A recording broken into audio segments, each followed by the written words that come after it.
नमस्कार दोस्तों, स्वागत है आपका आपके अपने यूट्यूब चैनल अमन प्रयास जीके जिसमें। तो जैसा कि फ्रेंड्स कल यानी 23 अक्टूबर के सेकेंड शिफ्ट का जो एनालिसिस है हम लोग नहीं किए थे, तो आज की इस वीडियो में हम लोग 23 अक्टूबर के सेकेंड शिफ्ट के सभी प्रश्नों को देखने वाले हैं। साथ में उन सभी प्रश्नों से रिलेटेड कुछ एक्स्ट्रा पॉइंट्स को भी देखेंगे जहाँ से नेक्स्ट में प्रश्न आपके एग्ज़ाम में आते हैं। तो चलिए वीडियो को स्टार्ट करते हैं। इसका जो PDF है आपको टेलीग्राम चैनल पर मिल जाएगा, जिसका लिंक डिस्क्रिप्शन में दिया गया है। तो आप लोग जाकर उसको ज्वाइन कर लीजिएगा, और जो लोग चैनल पे नए हैं चैनल को सब्सक्राइब कर लीजिएगा, और जो लोग सब्सक्राइब किए हुए होंगे वो नोटिफिकेशन बेल कॉल पर क्लिक कर लीजिएगा। ठीक है, तो शुरू करते हैं आज के पहले प्रश्न से। तो आज का जो हमारा पहला प्रश्न है वह है कि 2011 की जनगणना जो है वो आपका कितने नंबर की थी। ठीक है, तो इसका जो राइट आंसर होने वाला है वो आपका 15वां होने वाला है। 2011 की जनगणना की बात करेंगे तो 1872 से जो है आपका 15वां जनगणना था। लेकिन आज़ादी के बाद से अगर आपसे पूछता तो आज़ादी के बाद से ये भारत का 7वां जनगणना था। जनगणना की बात करते हैं तो पिछले एक दशक में देश की प्रगति की समीक्षा करने, सरकार की चल रही योजनाओं की निगरानी करने और भविष्य की योजना बनाने का आधार है। इसके अलावा जनगणना है जो कि जनगणना अधिनियम 1948 के प्रावधानों के तहत की जाती है, और भारत में हर 10 साल बाद ये जनगणना होता है। जनगणना 2011 देश की 1872 से 15वीं थी और आज़ादी के बाद से 7वीं थी। इसके अलावा 2011 की जनगणना की बात करते हैं तो 2 चरण में आयोजित हुआ था। पहला चरण था हाउस लिस्टिंग या हाउसिंग सेंसस, या दूसरा था जनसंख्या गणना। ठीक है, तो इस बात को भी आप याद रखिएगा। वीडियो में आगे बढ़ते हैं, लेकिन उससे पहले बात कर लेते हैं टेक्स्ट बुक पर चल रहे कामयाबी एक्सप्रेस सेल के बारे में। अगर इस सेल के दौरान इनका ईयरली का टेक्स्ट बुक पास प्रो आप परचेस करते हैं तो आपको यह मात्र 608 रुपये में जो है मिलने वाला है, और कूपन कोड APG यूज करते हैं तो आपको 13% का एक्स्ट्रा ऑफ भी मिलेगा। ठीक है, जिन छात्र छात्राओं को टेक्स्ट बुक के बारे में नहीं मालूम है उनको बता दें कि टेक्स्ट बुक आपको भारतवर्ष में जितने भी एग्ज़ाम होते हैं, चाहे वो एग्ज़ाम आपका SSC कंडक्ट कराता हो, बैंक का हो, रेलवे कंडक्ट कराता हो, या डिफेंस लेवल का कोई एग्ज़ाम हो, या स्टेट लेवल का कोई एग्ज़ाम हो, उन सभी एग्ज़ामों का आपको मॉक टेस्ट प्रोवाइड कराता है। और मॉक टेस्ट के साथ साथ आपको PYP यानी कि प्रीवियस ईयर पेपर भी प्रोवाइड कराता है। ठीक है, तो इन सभी एग्ज़ामों का आप एक्सेस ले पाते हैं मात्र एक ही पास में, वो जो कि 608 रुपये में आपको मिल रहा है 1 साल के लिए। कूपन कोड आपको APG यूज करना है, और इसका जो लिंक है डिस्क्रिप्शन में दिया गया है, और कमेंट सेक्शन में भी पिन है, तो आप लोग जाकर एक बार चेकआउट जरूर कर लीजिएगा। नेक्स्ट जो प्रश्न पूछा गया कि निम्नलिखित में से कौन महाभाष्य के लेखक हैं। ठीक है, तो महाभाष्य के लेखक की बात करेंगे तो पतंजलि के द्वारा ये पुस्तक लिखा गया। पतंजलि का संरक्षण पुष्यमित्र शुंग ने किया था। ठीक है, इसके अलावा अष्टाध्यायी अगर आपसे पूछता तो इसकी रचना पाणिनि ने किया था, और महाभाष्य संस्कृत व्याकरण पर रचित पुस्तक है। और आपको बताएं तो कालिदास के द्वारा मेघदूतम, मालविका अग्निमित्रम की रचना भी किया गया। ठीक है, अगला है कि the house of blue mangoes पुस्तक के लेखक कौन है। तो इसका राइट आंसर आपका डेविड डे विडर होगा। डेविड डे विडर की बात करते हैं तो भारतीय उपन्यासकार और प्रकाशक हैं, और 3 उपन्यास इन्होंने लिखी हैं। एक है the house of the blue mangoes 2002 में, इसके अलावा सॉलिट्यूड ऑफ एम्पायर्स 2007 में, और एक का नाम है थाका 2011 में। अगला है कि भारत के संविधान में धर्मनिरपेक्ष शब्द को किस संशोधन अधिनियम के माध्यम से जोड़ा गया। तो इसका राइट आंसर आपका 1976 का 42वां संविधान संशोधन, जिसके माध्यम से 3 शब्द प्रस्तावना में जोड़ा गया। सोशलिस्ट यानी कि समाजवादी, सेकुलर यानी कि धर्मनिरपेक्ष, एंड इंटीग्रिटी यानी कि अखंडता शब्द। ठीक है, तो धर्मनिरपेक्ष शब्द आपका कब जोड़ा गया? 1976 में 42वां संविधान संशोधन के माध्यम से। ठीक है, तो इसको भी आपको याद रखना है। नेक्स्ट क्वेश्चन है कि प्रार्थना समाज का स्थापना कब और किसने किया। तो प्रार्थना समाज की स्थापना की बात करेंगे तो प्रार्थना समाज की स्थापना 3 लोगों ने मिलकर किया था, केशव चंद्र सेन, आत्माराम पांडुरंग और महादेव गोविंद रानडे, जिसमें से प्रमुख संस्थापक थे आत्माराम पांडुरंग। इसकी स्थापना 31 मार्च 1867 को बम्बई में हुआ था। ठीक है, इसका उद्देश्य जात पात का विरोध, पुरुषों तथा स्त्रियों की विवाह की आयु में वृद्धि, विधवा विवाह तथा स्त्री शिक्षा आदि था। अगला है कि कृष्णदेवराय के शासनकाल में कौन सा विदेशी यात्री भारत आया? तो इसका राइट आंसर डोमिंगो पेस, जो कि एक पुर्तगाली यात्री था, वो आपका आया था। डोमिंगो पेस एक पुर्तगाली यात्री था जिसने कृष्णदेवराय के शासनकाल के दौरान 1520 से 22 के बीच विजयनगर साम्राज्य का दौरा किया। पेस के लेख में कृष्णदेवराय के अधीन विजयनगर साम्राज्य की भव्यता, धन और शक्ति का वर्णन किया गया है।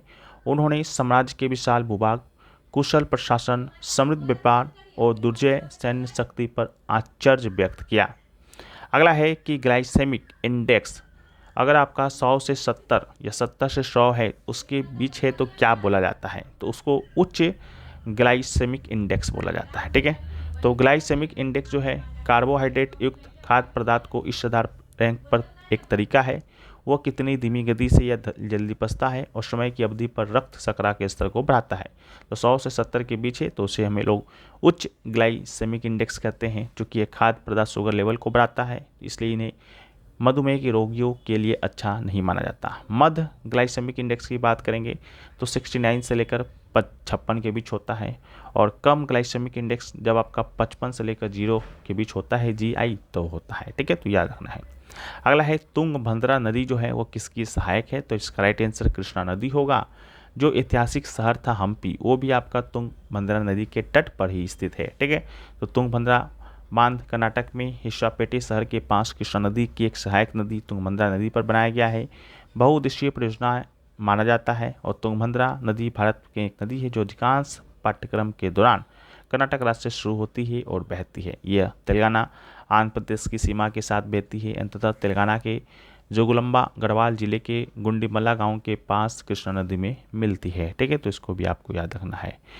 नेक्स्ट क्वेश्चन है कि साल 2024 में बंदरगाह, जहाज रानी और जलमार्ग मंत्री कौन थे? ठीक है, स्थिति के अनुसार। तो राइट आंसर श्री सर्बानंद सोनोवाल इसका राइट आंसर होने वाला है। ठीक है, अगला है कि भारतीय फुटबॉल टीम ने किस वर्ष के एशियाई गेम्स में फाइनल मैच में दक्षिण कोरिया को हराकर स्वर्ण पदक जीता? तो राइट आंसर 1962 में जकार्ता में हुआ, दक्षिण कोरिया में 2-1 से हराया था। ठीक है, तो भारतीय फुटबॉल टीम ने 1962 की एशियाई खेलों में दक्षिण कोरिया को 2-1 से हराकर स्वर्ण पदक जीता था। यह मैच जकार्ता के शेनयान मेन स्टेडियम में खेला गया था। इस जीत को भारतीय फुटबॉल की सबसे बड़ी उपलब्धि माना जाता है और इस मैच में भारत को कई तरह की मुश्किलों का सामना करना पड़ा था। अगला है इनमें से कौन सी फसल रबी है? तो रबी की फसल की बात करते हैं तो गेहूँ, जौ, चना, मटर, मंसूर, सरसों, तारामीरा, आलू, ये सभी फसल क्या है? तो रबी है। रबी फसल की बात करते हैं तो इसे विंटर सीजन में लगाया जाता है। इसकी बुआई अक्टूबर माह में तथा फसल की कटाई मार्च में होती है। उदाहरण की बात करेंगे तो भी हम लोगों ने देखा। खरीफ फसल की बात करेंगे इसे रेनी सीजन में बोया जाता है और जून जुलाई में लगाया जाता है और फसल की कटाई हार्वेस्ट यानी अक्टूबर से दिसंबर तक की जाती है। उदाहरण में धान यानी चावल, मक्का, ज्वार, बाजरा, मूंग, मूंगफली, गन्ना, सोयाबीन, उड़द, तुअर आदि है।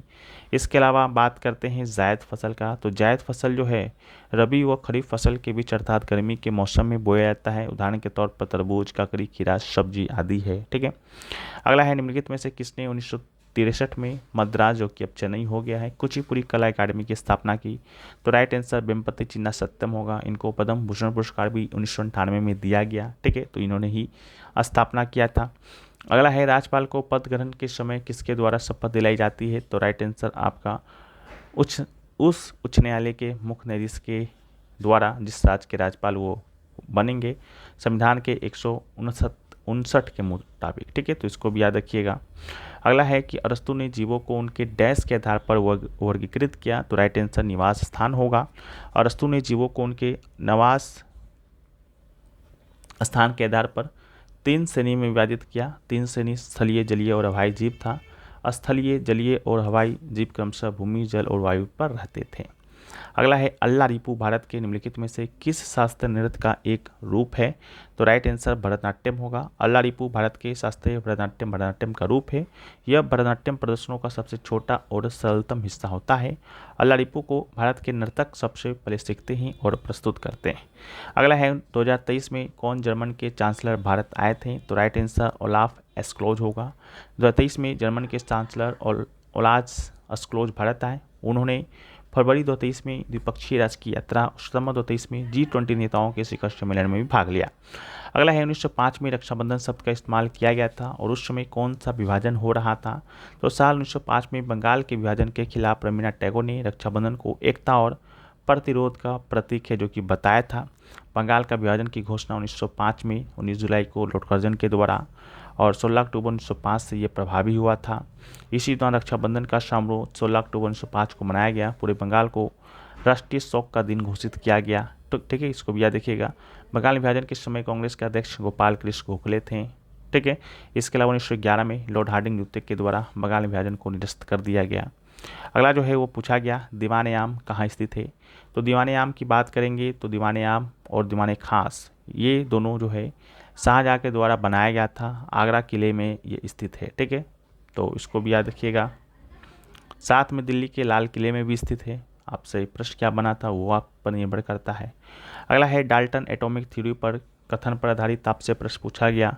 तो डाल्टन का परमाणु सिद्धांत पदार्थ की प्रकृति पर एक वैज्ञानिक सिद्धांत था जिसे अंग्रेजी भौतिकी विज्ञानी और रसायनक जॉन डाल्टन ने वर्ष 1808 में प्रस्तुत किया। इसके अनुसार सभी पदार्थ छोटे अविभाज्य कणों से बने होते हैं जिन्हें परमाणु कहा जाता। अगला है ग्लाइसिन पर आधारित प्रश्न आपके एग्जाम में आया। क्या प्रश्न आया उस तो मालूम नहीं, लेकिन ग्लाइसिन के बारे में देखते हैं। तो ग्लाइसिन एक अल्फा अमीनो अम्ल है। अमीनो अम्ल ग्लाइसिन की साइड चेन में एक हाइड्रोजन परमाणु होता है। यह प्रकृति में पाए जाने वाले सबसे बुनियादी अमीनो अम्ल में से एक है। ग्लाइसिन का आणविक सूत्र C2H5NO2 होता है। इसमें कार्बन के 2 परमाणु, हाइड्रोजन के 5, नाइट्रोजन के 1 और ऑक्सीजन के 2 परमाणु होते हैं। यह सभी अमीनो अम्ल में सबसे छोटा और इसकी एक साइड चेन के साथ एक हाइड्रोजन अणु भी होता है। अमीनो अम्ल सभी चयापचय कार्यों और मानव जीवन पर प्रक्रियाओं के लिए आवश्यक है। वर्ष 1820 में जिलेटिन नामक पदार्थ से ग्लाइसिन निकाला गया था। यह बाद में एक फ्रांसीसी वैज्ञानिक फार्मासिस्ट हेनरी बैक्रोनॉट के द्वारा खोजा गया। ग्लाइसिन को सल्फ्यूरिक अम्ल के साथ जिलेटिनम सामग्री को गर्म करके बनाया गया था। ठीक है, तो ये सभी आपके एग्जाम में पूछे गए थे। आशा करते हैं ये वीडियो पसंद आया है। वीडियो पसंद आया वीडियो को लाइक कर दीजिए। चैनल पर नए चैनल को सब्सक्राइब कर दीजिए। मिलते हैं नेक्स्ट वीडियो में, जब तक के लिए जय हिंद फ्रेंड्स।